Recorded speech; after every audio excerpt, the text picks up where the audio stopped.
KnockHill in Scotland, ladies and gentlemen, and the first glimpse we get here in the Royal Kingdom of Fife is of the man who's actually led more laps of the British Superbike Championship, something like 40 during the course of the first third of the season, than any other rider. And with number 77, James Ellison. We're catching up now. Ahead of Ellison is number 60, Peter Hickman, freshly returned from the Isle of Man TT, of course, and already looking, well, fairly effortless around KnockHill and setting some pretty quick times along the way. At the moment, the man who was as fastest throughout the free sessions yesterday, Michael Laverty, ahead of Shane Byrne, Leon Haslam, Luke Mossey, John Hopkins in 5th, Dan Linfoot in 6th. And the tall figure of Peter Hickman in 7th place. Number 34, Alistair Seeley, now has a teammate, of course, in this shape of the surprising shape of Jake Dixon, making his debut in the British Superbike Series, whereas this man, Alistair Seeley, will be racing his 60th competitive outing in British Superbikes in the second race tomorrow.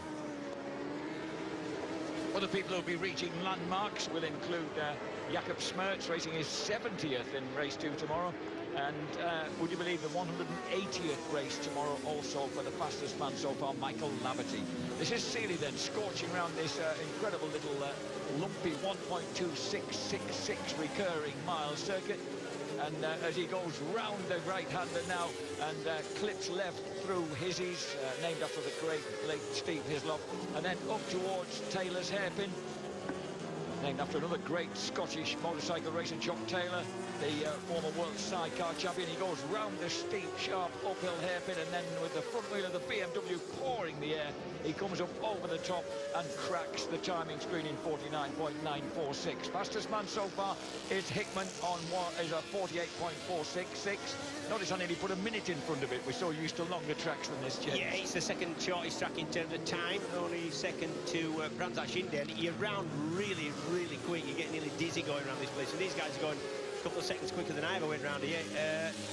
But I've got to say, Hickman, he's been pretty quick every single session and looks really smooth. This is Shane Byrne, who is the new lap record holder. He shaved a thousandth of a second off Chianari's lap record last year on his Kawasaki, did a 48.252. Well, the guys have been going quicker than this during the course of free training. So far, the fastest man out here, 48.392, is Leon Haslam. That tall figure in black in the middle of the picture there is an outstanding guest here as we watch Michael Laverty running. Is he running off track on the Tyco BMW? I think he's been off, yeah. Not been off the bike, but definitely been off track. The man in the BYD Ducati garage there is Ernesto Marinelli, the Italian, lanky Italian genius who actually was Troy Bayliss's crew chief when Bayliss was winning World Superbike Championships in the mid-noughties. He says that I've been chatting with him in the pit lane, so his first time in Scotland. They're really impressed with the kind of architecture in Edinburgh, so they really like that. He's been around the castle and around the walls and all that. Not so impressed with the weather as so far. Leon Haslam is the championship leader, of course. It's a few years now since the Pocket Rocket was here at KnockHill, but he was a race winner last time that he did feature here in British Superbikes. Yeah, I reckon it's 8 years since he came here last, and similar conditions, changeable. He said it wasn't dry and it wasn't wet, kind of patchy when he last won here on an HM Plant Honda, I think. He has a 3-point advantage in the championship at the moment over Shane Byrne. And of course, Leon is the only man, as he runs rather wide into the hairpin and pulls the Kawasaki back. He's the only man who's actually won 2 races so far this season. First race at Alton Park and the first race at the last round at Brands Hatch Indy. Yeah, the thing is, he's only actually led, I think, about 4 or 5 laps of every race he's been in, but he's actually won 2. Whereas other people, Cooper's led, probably getting on for about 28 or 30, I reckon, and you know he hasn't led many, but he's won 2. John Hopkins, the first man to go underneath the existing lap record. The American has put in a 48.244 on the Pay Me Yamaha, run by Tommy Hill, of course, the former British Superbike champion. Ray Stringer and the guys there in the Quattro Plant Kawasaki garage, keeping an eye on their fastest guy, Luke Mossey, who's currently in 6th place. And here's Mossey coming in, and whoops, and there is Luke Mossey in the Quattro Plant Kawasaki garage. And congratulations to Luke and his partner Susie, because they're expecting their first baby in a couple of months' time. He's a bit alarmed because he said, I'm only 23, and she's a more mature lady, and she's a school teacher, and they're expecting their first baby in a couple of months. So he's going off to Tenerife for a week with the lads for his last lads holiday next week, before responsibility strikes. Yeah. I'd rather poke myself in the eye with something sharp than go there. But anyway, showing my age slightly. Number 99, Philip Backlund, also riding for the Quattro Plat team. The Swede, tight and neat through that final hairpin, launches up the hill and over the line, sets a time of 49.158. Backlund then is in 17th place, and this always looks. We've got one or two guys racing this for the first time, including the young Australian Josh Hook, and yep. He's rather alarmed at the bumpiness of it, James, being used to more like Grand Prix tracks. Yeah, it is quite bumpy. It always felt quite narrow. It doesn't look it on TV, but it always felt really narrow, and there's lots of ups, downs. For me, it was always a circuit that felt, when you push, it was the easiest one to make a big mistake at. You know, that it was easy to crash here. Talk about pushing. Chianari just casually looks over his shoulder when he's absolutely bulleting out of the hairpin. Great to see KO back, of course, has suffered yet another broken collarbone. He's recovered from that, and he's had a long break to recover in, and it's great to see the former lap record holder on it here. We saw number 47, Cooper. That's your fastest man. John Hopkins, looking cool. Looks fit as well, actually, I've got to say, this weekend. Hopkins could just relax at the moment because he's top of the pile ahead of Hickman and Laverty.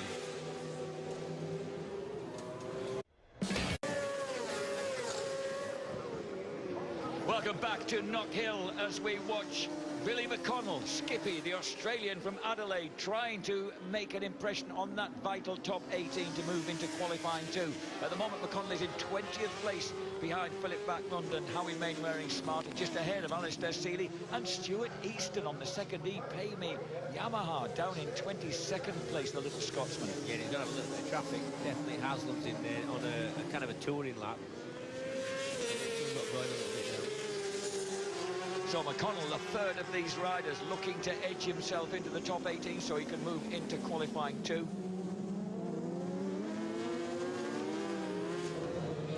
And as McConnell comes up the hill, he's going to have to mark that time of Backlund is a 49.0.59. 16th. McConnell goes 16th, so McConnell's done enough.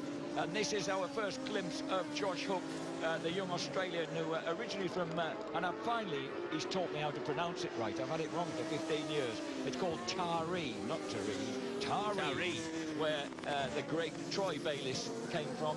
And this is Josh Hook, who came from a completely non-motorcycling family, so he never even knew about Troy Bayliss until he actually got into motorcycle racing himself at the age of 16. So Josh Hook, who we first saw performing amazing feats at the Suzuka 8-hour race, where he was on the podium in second place last year, riding for Honda. Missed the hairpin a little bit. You see, he hit the bumps just going in, the back picked up. He had to just ease the front brake off to bring the back down, and that meant he ran a little bit wide, only a metre or so mid-corner. But it makes all the difference and puts him down in 25th place. So the Australian being keenly watched there by Shaky Byrne. Shaky Byrne himself is comfortably in 6th place for B. Weiser Ducati. And he's behind Haslam, who's got top with a 48.196, ahead of Hopkins, Hickman, Laverty, Cooper and Shaky Byrne. Linfoot in 7th, Buchan in 8th, Mossy is 9th, Chianari rounds out the top 10, and the people just outside the... Oh, and we've got a new 18th place man. It's Jake Dixon moves 18th, Easton's jumped into 17th behind McConnell. So Tommy Bridewell presently has been edged out into 19th ahead of Philip Backlund and Mainwaring Smart. Dixon in 18th, you know, on his first ride on the bike. That's good, because his teammate Seeley's down there in 22nd. That's if you beat your teammate first time, that's good. And here is Jake Dixon. This is him. He understands, I've been chatting with him, he understands he's not going to be able to ride it the way he rode the Super Sport bike. He understands that if he gets it wrong, he's not going to get away with as much as he did on the Super Sport bike, and it will bite him. And very mature, actually, for a Jewish fella.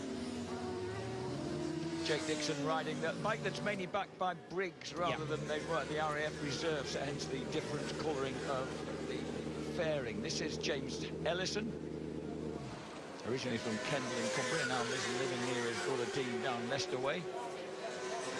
And he's, at the moment, Ellison in 11th place ahead of Glenn Irwin, who's having a decent outing on the BY's Bugatti. McConnell goes 13. That's his crew chief, Chris, getting the lowdown and trying to work out where they're going to go with it. Chris is possibly the driest sense of humour man in the paddock. Very funny lad, but you don't know it sometimes when he walks away and you think, oh, funny. He looks like a man who would be very useful to have in a bouncer's uniform on the front door of a nightclub. If there's any bother, you want him on your side, not the other. And here's one of the Yamahas coming out of the final turn, and little Stuart Easton heads for the finishing line, remains 18th, so he's right on the edge of it because Jakob Smert's ahead of him, Levon Jackson's ahead of him, O'Halloran's in there as well. Just behind him now, Jake Dixon has been pushed to 19th. O'Halloran jumps up to 12th place on the Honda. Good luck from Hickman, you know, and I've been out watching the last couple of days, and Hickman's looked pretty good in every session. He's tried a lot of things, but looks settled and smooth and doesn't look like he's having to try too hard around here. And this is one of them circuits where when you're having to try, you can see from 100 paces away that somebody's having a bit of a go. And sometimes it doesn't work here. Extra kind of push just makes more mistakes, running wide. One corner leads into another, especially down that first section, this section here. You run wide there, you run wide around the whole sector. To be honest, James, it looks terrifying when you watch the way the bike's dealing with the bumps. It's not just the bumps, there's lots of off-camber. All the way down the hill, you've got to really watch what you're doing because you lose a lot of grip when the camber drops away. It doesn't sharpen. Again, here, over the crest, look, there, and you lose. You see how just much of there's a hill, just like a crest there. They're really bumpy there where they are now. And also the speeds can be alarming. You're up above 150 miles an hour before you brake hard for the 40-mile-an-hour slingshot round the Taylor's hairpin, and then up towards the finishing line you reach 165 miles an hour in fifth gear up the hill. 48.795 is a good lap, surely. Is that enough to get Dixon just 17th? Yep. Smertz drops to 18th. Easton's out of it again in 19th place. So too Bridewell, Backlund, Mainwaring, Smart and Seeley. When you get a chance, when you look at the bikes coming over the start and finish, it's such you sort of on a big rolling hill there. And the bike just about floats. There's no weight on the front or the back. It's a beautiful bit of track. Feels lovely to ride. We've just seen Glenn Irwin thinking about going out again because his BY's Ducati has dropped to 13th place, 14th place now. And up the hill towards us come Tommy Bridewell, number 46, the famous number 46, worn by a certain Italian of note. As he crosses the line, he remains, at the moment he's in 20th place, riding, of course, for the Bennett's Halsell Racing Suzuki team.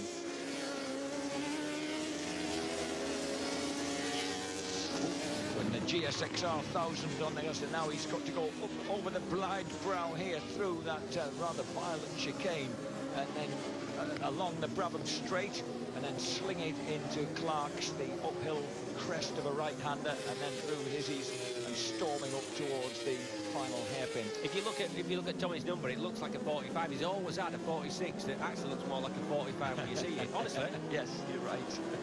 Weird font. It's only because Gorwood's used to.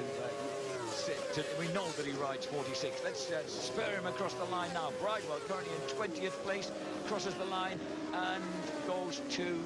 Oh, he remains 20th. I was automatically looking up to see if he skipped up. Very impressed you used the word font there, James. I don't know what it means. You can explain it. Serifs and fonts. It's a typeface. A different font. A font might have a serif, it might not have a serif. Yeah, serif's a little bit at the top. I do know a little bit.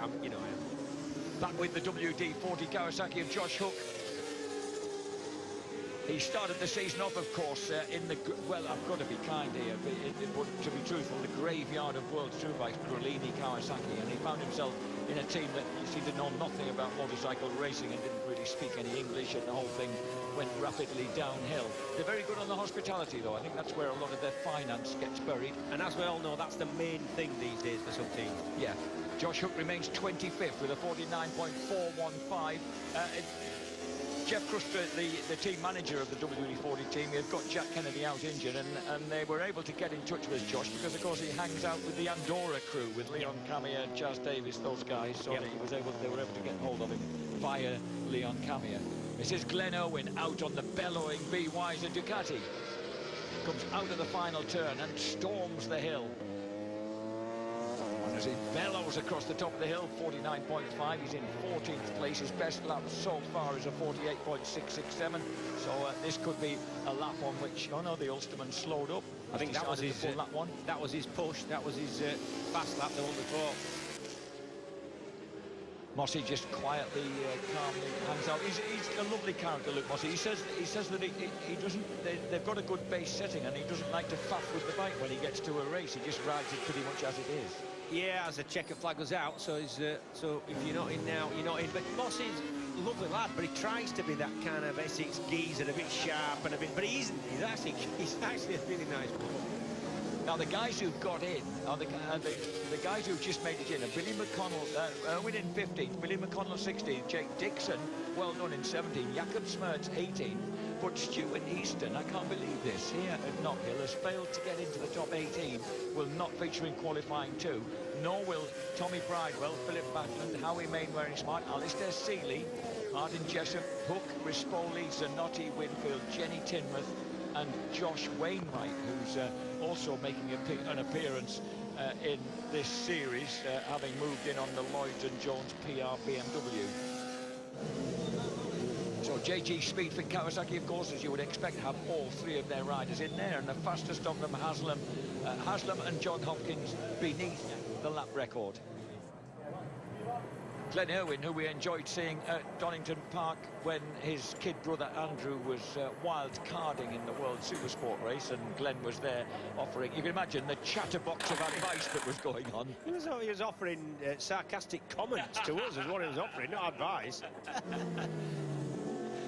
Here is the result under a glowering sky of the first of the data tag qualifying sessions. Leon Haslam goes through ahead of John Hopkins and Peter Hickman. Michael Laverty quietly goes around his business on Tyco BMW ahead of Richard Cooper, fresh from the most enormous crash of his life testing at Snetterton. James Ellison 6th ahead of Shane Byrne, Dan Linfoot, Danny Buchan and Luke Mossy. 11th place for Christian Idden, former championship leader. Yuichi Kiyanari, former champion, ahead of Jason O'Halloran, Lee Jackson. Glenn Irwin also goes through, as do Billy McConnell, Jake Dixon and Jakob Smertz, but just missing out on qualifying 2. Stuart Easton's Yamaha and Tommy Bridewell's Bennett Suzuki. Here, the rain has finally seems to have stopped. Also taking a rest now. We're looking in at Gary Martin. Glenn Irwin, incidentally, was a race winner in the British Supersport Championship just 12 months ago here at KnockHill. So he'll be keen to come out and prove what he could do on the B-Wiser Kawasaki. Another man who's enjoyed considerable success here, though going back a few years, is number 91, Leon Haslam. On the Airwaves Ducati in 2006, he came to KnockHill and finished twice third. In 2007, still with Ducati, he came back here and again put himself on the rostrum, third and second, so he was getting better all the time, 3-2, and then finally, after a retirement in the first race, he came here with Honda in 2008 and won the second race. So Leon Haslam with a pretty impressive record of 5 rostrum finishes, including a win out of 6 races here at KnockHill, and he'll be looking forward to perhaps reenacting that performance here this weekend. Yeah, well, that's John Hopkins with his tartan numbers. Look, check that out just for this meeting. Very, very nice. This is a 12-minute session, and for me, it's going to get quicker and quicker. It's not going to dry out, obviously, but what happens is you go out and you find out where the grip is, you push a bit more, you get a little bit more knowledge, and the quickest laps will be everybody's last lap, I'm fairly sure, or most people's fastest lap will be the last one. So expect it just to chip away at the times as they go on. James, 18 riders on track, yep. 1.266 miles. That's potentially quite crowded. It's a very crowded track. It's like all the short tracks. You always get into the back markers in races quicker, and in a lot of traffic in practice. Yeah, it's a busy little track, it is. Jason O'Halloran, number 22, yet another of our Australian stars who will be celebrating his 40th British Superbike race in the first race tomorrow. Yeah, nice lad. Speaks very articulately about everything. He's very analytical with a bike. Having a brilliant season, actually. Missed out for last season with a really badly broken leg, really knocked about. And I honestly thought that his best years, because of that, might be behind him. Not so. He's been blindingly quick this year, as Jason.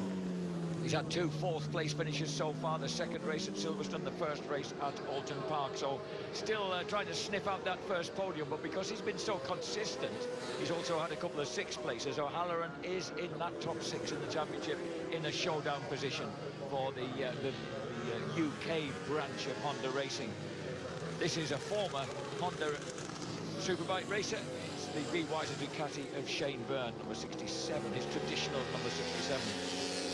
You know, all the riders will have had time to get a really correct wet setting. It's not like they've had to change tyres on a grid and just snatch away at a setting and take a bit of preload off and guess it. These are properly set up for the wet bikes, and there's no real excuses, but it will be the ones that stay out there and get a feel for where the grip is. It'll go quickest. And Shane just has gone quickest, 55.091, puts him just ahead of the 55.22 Jason O'Halloran. So BY's Ducati briefly goes to the front.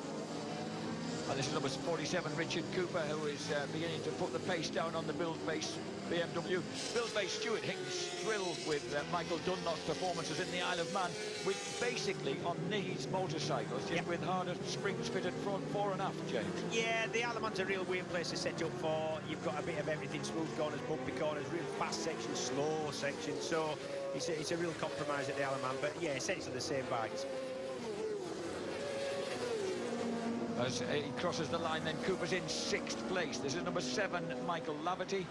Well, Halloran's just nicked in front again, so he's quickest. Haslam second. I expected Haslam to be fairly quick. Byrne goes quickest again.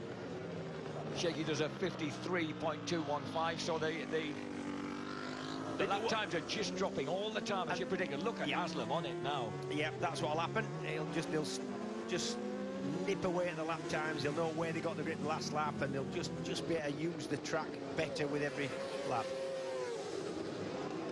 Leon Haslam comes up the hill. That's a relatively slow one. 3rd quickest. Hickman crosses the line. Yeah, Hickman down there in, where is he, 7th now. And I expect him to be really quick in the wet. Loves the wet and likes this place as well, does Peter.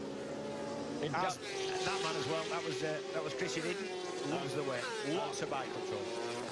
I was just about to say Christian Iden, in fact, topped the times this morning in the only previous damp session ahead of Chianari, with Shaky 3rd, Buchan, Irwin and Cooper in there as well. Yeah, Iden's good. This is the man, number 24 there on the Tyco BM. Really quick in the wet, but when it's changeable and there's damp and dry and wet patches, he's unbelievably quick. He seems to be able to find where the grip is a lot quicker than anybody else. Watching Christian Iden, then he was plus 0.6 at the split, so he's looking at somewhere near Shaky Byrne's fastest time is a 52.392. Iden crossing the line goes 5th place with a 53.729, instantly nudged down to 6th. So it's Shaky Byrne, Jason O'Halloran, Leon Haslam at the front, Dan Linfoot, James Ellison, Christian Iden, top 6 ahead of Hickman, Irwin and Mossy. They're the top 9 riders right now who would go through into qualifying 3. That's number 2, Glenn Irwin, a race winner here in the Supersport Sprint race last year, currently in 8th place. Ooh, Dan Linfoot, number 4 there. You saw him, he kind of opened the throttle. There's no traction control on these things. The rear spun it to close it, and obviously that's going to cost him a little bit of time. But you're doing that every single corner when it's wet. You know, it's like almost nearly crashing every single corner when it's like this. Improves to 3rd. Linfoot 53.001. Oh no, that was Haslam. It's just nicked a 53.001 against the 53.097. It's absolute whiskers of time that separate these guys in these conditions. Yeah, and it'll keep going like that as well. You know, you'll just find a little bit each lap. Luke Mossy in 9th place on bike number 12, the Quattroplans Tech Kawasaki, and the tall Royston boy. Well, he should be a bit used to these conditions because they had flooding in Royston town centre earlier this week when Essex was hit by freak thunderstorm. Yeah, not sure he would have had his superbike out in the town centre at the time though, Jack. He certainly didn't. But Mossy, he says what he's got to overcome in wet conditions is that whenever he has had some, he did have suffer injuries during his British Super Sport career, and they always happen to him in the wet. Yeah, so that's what he's mainly mentally got to overcome. Yeah, he did have some big crashes in the wet off the Super Sport bike, blindingly fast. He was really quick on that bike, at times almost unbelievably quick, but he did wake up with the crowd around him a few times. And Luke Mossy is now down into 10th place. Danny Buchan has gone through. His equally tall rival has gone through into 9th place. At the moment, Irwin's been pushed to 11th. Michael Laverty's down in 12th. Kianari's down there as well. O'Halloran on quite a quick one now at the middle sector. Just the hairpin to go. He's gone in. He's got it. Thought he'd lost the rear a little bit as he braked, and that would have cost him time, but he's nice and neat down there. Jason O'Halloran, originally, of course, from Wollongong, a fabled Australian home of motorcycle sportsmen, goes top with a 51.937, first man beneath the 52 mark. And Yuichi Kianari, number 23, the three-time British champion then, is currently languishing in 14th place for the Bennett Suzuki squad. Yeah, and he's got Billy McConnell just right behind him. No, this is going to be real. I didn't think it was going to be that quick from Kianari. So up the hill comes McConnell. McConnell currently down in 16th place, jumps up to 13th, which of course, even if you don't go into qualifying 3, James, it's a question of getting yourself the best possible grid position anyway. That's it, yeah, because from 9th down to, well, 10th down to 18th is set in this session. I thought Billy was being extremely generous with his team, saying how well they're doing and how much it's really down to him to sort out how he deals with the Kawasaki Superbike. These, as James Hayden mentioned, are the ex-Shaky Byrne bikes from last year. That everything was bought from Paul Bird, the bikes and all the spares. Difficult when you bought the winning bike. Oh, and that's Laverty. No, it's Christian. I'm going to say, I'll look at the number and think he's got to be Christian there. It is, you're right. And Iden currently in 7th place. Christian Iden in 7th place. So he just may or may not get himself into, as Billy McConnell crosses the line. 15th place is best so far, 53.73. Yeah, Iden has slipped to 8th place. His best is a 52.882. And the Luke Mossy in 10th place at 52.98. I think it's Irwin who's... this is the... Yeah, that's turn 2. Clinging onto it. And that's a really good idea because it means he ain't going to flip over and do himself a lot of damage. So if you can, if you've got the presence of mind to cling onto it and hold it down, that's good, which he obviously did have. Cooper Smerch with a grandstand view there, James, just kind of drifting through, having a look at what was going on. It was Irwin who went 4th, who dropped... yeah, let's have a look. Yeah, dropped him down, and now it's Hopkins who's dropped Iden. Iden's 10th now. He's out of the D. That's him. That's where he's not going to end up in Q3. So Iden down in 10th place. McConnell goes 11th with a 52.954. Good lap. This is Shaky Byrne. He's currently in 3rd place. 6,000ths of a second behind teammate Glenn Irwin with an excellent 52.15. The Irishman has gone 2nd behind O'Halloran. Yeah, still 2 minutes to go. Shaky does it. 1.50. He's done a 51.669. Buchan into the top 9 now. James Ellison's out. Ellison 77 in 10th place. Linfoot is down there as well. Linfoot goes 4th. Bike number 4 does a 52.234 as we watch the 2 JG Speedfit bikes go over the hill. That's 6th place Hickman. So now Byrne, O'Halloran, Irwin, Linfoot, Haslam, Hickman, Hopkins, Buchan and Michael Laverty are the guys who are in with a shout at Q3. Ellison, Iden obviously, McConnell out of it. Dixon goes 12th. Dixon goes 12th, 52.897. Yeah, good from him. And I'm surprised more haven't slid off actually, because it's just one of those sessions. You've got to stay out there, you've got to keep feeling for where the grip is, and you've just got to keep pushing. Hickman on the approach to Taylor's hairpin. John Hopkins has just gone past him into 5th place with a 52.29 on the blue Yamaha. Byrne, O'Halloran, Irwin, the all-red batch at the top. In fact, Linfoot, an all-red top 4, as Hickman goes into 5th place. Leon Haslam has now jumped to 3rd. Sneakily, you know, Glenn Irwin's going round quick. He's just done another lap and moved himself up to 4th. That's easy. At one point, he was 2nd. Yeah. getting to grips with this very, very well. And he and Jake Dixon really impressing here. This is Ellison, vastly experienced, the Cumbrian. Can he get himself up? He's just been dropped to 11th now. Jake Dixon has got 10th with a 52.654. And this is going to be, could this be Ellison's get into the top 9 lap as he comes charging up the hill. Hopkins 4th. Number 77, Ellison, not quick enough, James. He's in 11th place behind this man, Jake Dixon. Well, an impressive performance by the son of the former solo and sidecar champion, Darren Dixon. I've never asked Jake, has he ever had a bash in a sidecar? No, his dad was very good. World champ. Checker flags out now. And that would mean that Jake Dixon's just to say lost the chance of getting himself, and Mossy as well in 10th place. Luke Mossy, who was on pole position, remember, just 1 round ago at Brands Indy, was down in 11th place. Michael Laverty could be a surprise omission as well. He's got nudged back to 10th. That's it. That's how it's going to finish. Did James Ellison get another lap in? Is he going for a charger? Or No, I think that's it.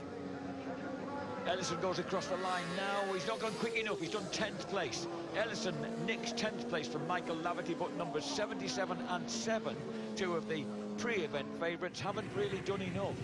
But these two boys, Shaky Byrne and Glenn Irwin, certainly have. So Byrne, O'Halloran, Haslam, Hopkins, Linfoot, Irwin, Hickman, Cooper, Buchan will go through to contest Q3. Out and therefore getting these positions on the grid in 4th row of the grid will be Ellison, Laverty and Mossy. 5th row will be Dixon, Kianari and Christian Iden. And the 6th row, McConnell, Smertz and Lee Jackson. So Shaky Byrne, vastly experienced, 39-year-old Londoner, sits on one side of the garage, and then the British Superbike rookie Glenn Irwin on the other side, and both of them go through on Paul Bird's team. Ernie Marinello will be pretty impressed with that. Yes. Ernie Marinelli, sorry Ernesto. He's impressed with the team anyway. Byrne, O'Halloran and Haslam then are through ahead of Hopkins, Linfoot, Irwin, Hickman, Cooper and Danny Buchan. And that gap of a couple of tenths is all too much for James Ellison, because he's 10th place. He doesn't qualify for JG Speed Fit for Q3. He'll be on the 4th row of the grid ahead of Laverty, alongside Laverty and Mossy.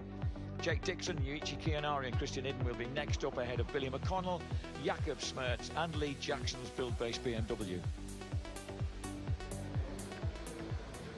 Yeah, hardly surprising in a way in those kind of conditions that some big names miss out on Q3 or Super Pole to give it its official title, James. But if there is a surprise, it's the fact that those big names are James Ellison and Michael Laverty. In fact, Michael's teammate Christian Iden, you can just see coming back into the garage there. The bike doesn't look too damaged, but quite mucky from that little off. Yeah, it certainly is. So it's part of the conditions. You've got to get out there. You've really, in this track like this as well, you just got to pinch a fraction here, pinch a fraction there, try and find your rhythm. But so many fast guys. I mean, Ellison, Laverty, you'd have almost bet on them being in that. Been in the last one, so that is surprising. They haven't made Q3. Luke Mossy as well, so there's some big names that haven't made it.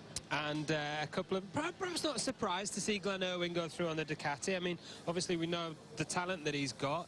It's his first year though on a superbike, and not easy conditions for him to go through like he did. No, that's right. I mean, I know that some of these teams have had a little bit of testing around here to maybe help them get the bike better, but a great ride from Irwin. You know, looked comfortable, was as high as second in that session, and just looked good in the bike in the little glimpses that we saw him. Another name, even though he didn't get through, very impressed with Jake Dixon. Yeah. You know, he seemed to be really bonding with that bike. And again, round KnockHill in the wet, 220 brake horsepower, no traction control. That really takes some adapting to. And what a wonderful job he's done. Yep, impressive debut then for Jake Dixon. He doesn't go through to Super Pole though. Glenn Irwin does. And what about this? His teammate Shane Byrne, the man to beat as we head into the decisive final qualifying session here at KnockHill. The top 9 spots on the grid to be decided after the break. Glenn Irwin, one of the surprise names almost, going through to Super Pole now. The top 9 positions on the grid to be decided. He's a rookie that everybody will be looking at in this session. Danny Buchan also on a Ducati, also impressive. He also goes through to this Super Pole. As you can see, the clock has already started. The boys are out on their way out onto the track, so let's cross back to James Whittam and Jack Burnacle. This is Jason O'Halloran, but the man you've just been talking about, so impressed with the 26-year-old Tiger, as he's nicknamed, Glenn Irwin from Carrickfergus, going through into Superpole alongside this man, his rather more experienced teammate, Shaky Byrne. And Shaky, who's... I haven't asked him, actually, about... I trust that his lovely wife, Petra, got back home safely after her epic run last weekend when she was running from Carlisle to Newcastle. Why would you do that to yourself? He can't understand why she does it to herself either. It's inexplicable. Fit though he is, it's not something that he actually fancies in an excursion. Yeah, Glenn Irwin, really impressive, I have to say. And he's looked really impressive on that bike all year. On a super sport bike, we used to see him really aggressive, taking a lot of risks. Not so with a super bike, because you can't get away with that. And he's obviously understood this. Good. Absolutely wheeling across the crest and plunging down into that first complex at Duffers Dip, which is must be a fairly electrifying thing to run into from the pace that you've generated up the hill. It's one of the scariest first corners in British racing, actually, that set of corners off the line. If you don't just make a start and get yourself a bit of space, it can be hectic. So this is Glenn Irwin then. Jason O'Halloran once more keen to get out on bike number 22 for Honda Racing. Glenn Irwin keen to get out behind him as well. Honestly, sometimes in these conditions, it is good to have somebody just to judge your sort of pace off. This could be a good opening lap for the two of them. Yep. They're both, he's pretty handy, catches the apex as he comes out of Taylor's hairpin. O'Halloran crosses the line and will set the first time as he does with a 52 point, and Irwin quicker, 52.75. Is a half a tenth quicker than the man ahead of him. Yeah, they'll go quicker than that because they did in the previous session, so they'll be working on where they left off in Q2. The immaculate riding style of the four-time champion, Shaky Byrne. Yep, so it shows a little bit of confidence as well that he hasn't bothered following anybody out. He's just gone on his own, specifically picked a bit of empty track so he can just get going. Only 9 riders out on track, so no excuse with overcrowding this time around. And Shaky was saying that he had problems at Snetterton steering the Ducati during the British Superbike test, James, and he's just over a week ago. Yeah, it's but it doesn't seem to be bothering too much here. Different character of circuit completely, Jack. It's very flat, it's an old airfield, and there's no camber on the corners. It's really smooth compared to here and really flat, which is completely different as far as setup goes and the kind of feel you want back from your bike. Watching John Hopkins as he rounds the hairpin and gets the drive up the hill on Tommy Hill's blue Yamaha. Yeah, totally missed that. He just braked maybe a foot late, and what that means is you can't get it stopped. If it had turned over with the brakes still on, you're definitely going down the road, so you've got to just run wide at that point. Looks to be trying hard, actually, does John. He's been off down there, of course. We remember him producing that spectacular break dance of annoyance. What was it? It's still a classy dance, that. If you ever get a chance to watch it, it's on YouTube. Glenn Irwin, meanwhile, Shaky Byrne goes quickest, so we now have a BY's and Ducati 1-2. Byrne, Irwin at the top, O'Halloran in third place, Linfoot goes fourth. No, Cooper beats him to it. Cooper goes fourth. O'Halloran goes top. Irwin goes quickest. Irwin number 2, 51.686, and he's got the best possible target man, his teammate Shaky Byrne ahead of him. And do you know, this is exactly what you do in the wet. You keep going quicker and quicker and quicker, and ultimately you get to a point where you have a huge moment or you fall off, and that's what happens. This is the point at which I'd like Glenn Irwin to come in then. Yeah. For his guys to say, OK, son, take a break. Things are going very well. Hopkins goes second on the blue Yamaha, so Irwin, Hopkins, Byrne is currently the front row. O'Halloran, Haslam, Cooper the second row. Lovely and neat was that by Shane Byrne. Lovely. This could be a good time. Yep. He was quickest, so Shaky back onto pole with a 51.4. That's 2/10 quicker than Glenn Irwin. This is Leon Haslam. Haslam on a quick one. His best so far, 52.2. Yeah, not seen much of him. Oh, and he's sliding. That's just too much throttle. The rear slides. You've got to close it because you've not got much lean angle there, but you're not going forward if the rear's spinning in these conditions. He's behind that bellowing Ducati, the Lloyd's British Ducati of Danny Buchan as they come up the hill. Buchan 83, number 91, Leon Haslam. Haslam stays fifth, 51.843. Is he going to get past the tall Essex boy? Ooh, he does wheedle his way past as they go into turn 1.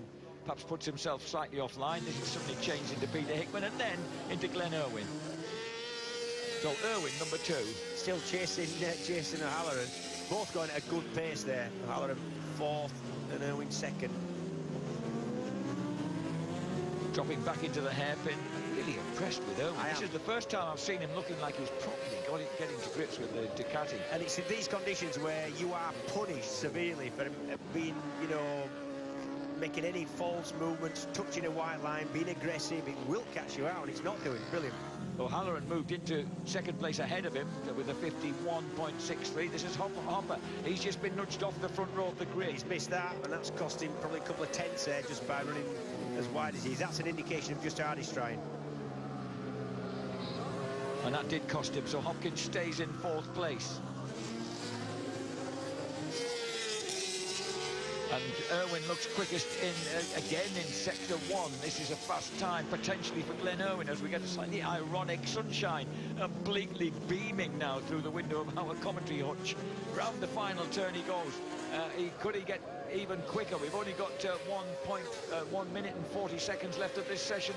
As Glenn Irwin crosses the line, he remains in third place, 51.686. Yeah, lost a little bit of the hairpin there, just ran wide a little bit, and like I said, that can be because he missed his braking sort of 200 metres before, just by a couple of feet. It's Cooper and O'Halloran, and I think O'Halloran is the faster rider in these conditions around here. You would expect Cooper to be nearly as quick. Cooper's really good in the wet during. Jason O'Halloran takes a really narrow line there through Clark's to get the better of the Bill-based BMW. Cooper tucks right in behind him with that distinctive black and white striped helmet. They're going to get another lap, and this might be good for Cooper if he can just tag on. Because O'Halloran's been quick. And at the rain, there's a little bit of rain coming down again on that far side of the circuit as they cross the line now. Shaky Byrne remains in there. What a fabulous sight that is as they come over the top of the hill in the sunshine and spray. So Byrne, Haslam, O'Halloran. Haslam's gone second quickest, 51.51 on the green JG Speedfit Kawasaki. I was wondering when Leon was really going to make his mark. Crosses the line again. That's Hickman, and that is Haslam. Haslam is there in second place. Yep. Hickman is in fourth place, ahead of Irwin and Hopkins now. So it's Byrne, Haslam, O'Halloran front row. Most people seem to be sort of hitting the brick wall, as it were, now. They've got to a pace where they're obviously having moments and spinning up, so... just as demonstrated nicely there. And that they're cracking on through Hizzies at that point as well. Yeah, you wouldn't want to be sat on back of that one. There's number 4, that's Dan Lindford, crosses the line, moves to 7th. O'Halloran crosses the line, second. Yep. Byrne, O'Halloran, Haslam. So the Australian, so many Australians are like fish when they get into water, and certainly Jason O'Halloran proving that once again. Yep, looking at his dash look, and he's looking for his lap time, and he knows it's pretty quick. He won't know what everybody else has done, but he'll know that'll be quick enough to be reasonably good. And a thousandth of a second separates Shaky Byrne from Jason O'Halloran. O'Halloran came within a thousandth of a second of his maiden pole position in British Superbike. Front row, good enough. Shaky Byrne snarls his way out of the hairpin and up the hill. He's behind John Hopkins, but he's already seized that pole position, 51.374 then. So Shaky Byrne puts himself on pole. And he looks down at his dash as well, just to see what that last lap was. And he'll know it's good. He'll know it's pole, actually. So he nabbed the lap record from Chianari 12 months ago by a thousandth of a second, and now he's nabbed pole position from O'Halloran by a thousandth of a second. Jason, number 22, second on the grid. Leon Haslam will round out the front row. Hickman on the second of the JG Speedfit bikes will line up in fourth place ahead of Glenn Irwin and John Hopkins, and then Dan Linfoot, Richard Cooper and Danny Buchan will be on the third row of the grid. But all those guys, James, front 3 rows of the grid are where people say you need to be here at KnockHill. First 2, actually. Oh, first 2. Yeah, really, it's a desperate sort of struggle.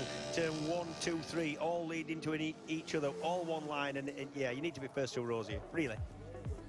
Oh, okay, then. So the MCA British Superbikes Championship tomorrow, ladies and gentlemen, will be fought out between Shane Byrne, Jason O'Halloran and Leon Haslam, Peter Hickman, Glenn Irwin and John Hopkins. Written off are Dan Linfoot, Richard Cooper and Danny Buchan, and the rest who never made it into Superpole.